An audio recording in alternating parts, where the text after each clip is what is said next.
ज्ञान सागर महाराज सोनी जी की नसिया में बैठे हुए थे।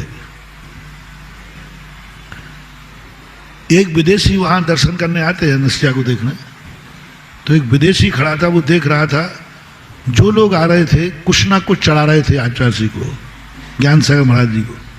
कोई बादाम चढ़ा रहा था, कोई लौंग चढ़ा रहा था, कोई चावल चढ़ा रहा था, कोई नारियल चढ़ा रहा था, कोई पैसा भी रख चढ़ा रहा था। ये चढ़ते ही अपने सामने सामान।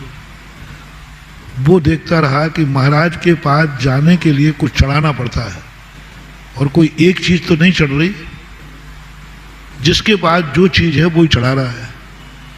कोई जेब में से निकाल के कुछ में, उसके बैग में बोतल थी शराब की।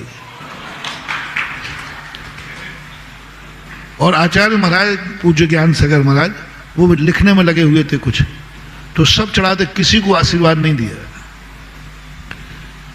सरसेठ भागचंद जी सोनी थे, उन्होंने उदक चंदन करके अर्घ चढ़ाया और वो बैठ गए। महाराज ने उनकी तरफ देखा भी नहीं। और विदेशी ने अपने में से निकाला और सीधा महाराज के सामने बोतल रख दी और नमस्कार किया। महाराज ने कलम रख करके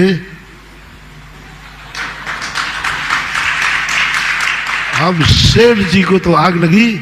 सेठ जी ने कहा, महाराज जी आज पता चला कि आपके आशीर्वाद लेने का क्या तरीका है। हमने उदक चंदन कह के चढ़ाया, मैं 5 मिनट से बैठा हूं, आपने मेरी तरफ देखा नहीं, हाथ उठाया नहीं, इतने लोग चढ़ा गए, किसी को आपने हाथ नहीं उठाया, और इसने शराब चढ़ाई और आपने कलम रख करके यूं किया, तो लोग कल से हम भी कोई कम थोड़ी है।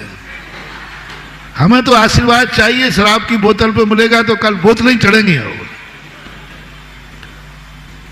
या तो कल से हम लोग बोतल चढ़ाएंगे, और नहीं चढ़ाना थी तो आज बोतल चढ़ने पर आशीर्वाद क्यों दिया? आपको मालूम है कि क्या है इसमें? बोले मालूम है सेठ जी।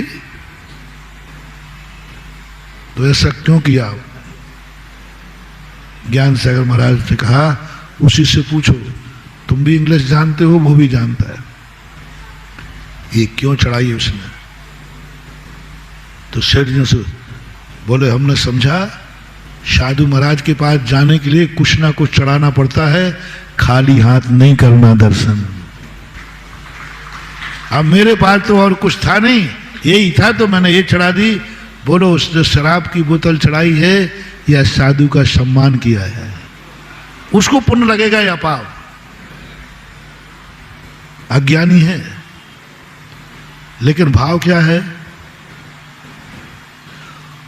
और आचार्य सिंह ने कहा, हमें उस समय के लोगों ने सुनाया था जब राजस्थान गए, तो उन्होंने कहा, आचार्य यदि तुमने बोतल लाए तो मैं तो विहार कर ही दूंगा और तुम सीधे नरकों में पड़ोगे। और ये कहां जाएगा? बोले ये तो स्वर्ग जाएगा। ये मरेगा तो स्वर्ग जाएगा, तुमने चढ़ाया तो तुम भी नरक जाओगे, और मैंने आशीर्वाद दिया तो सेठ जी मैं भी नरक जाऊंगा, दोनों नरक में मिलेंगे। फिर आपने बोतल चढ़ाई तो आपकी दुर्गति, और मैंने आशीर्वाद दे दिया तो मेरी दुर्गति, क्योंकि तुम जानते हो कि गुरु को क्या चढ़ाना चाहिए, और मुझे मालूम है कि तुम जानते हो, तो और वो नहीं जानता है, उसकी कोई दोष नहीं, उसने तो मात्र भाव किया है सम्मान करने। जानकर की गलती माफ नहीं की जाती, अनजाने की गलती माफ करना ही चाहिए। कई बार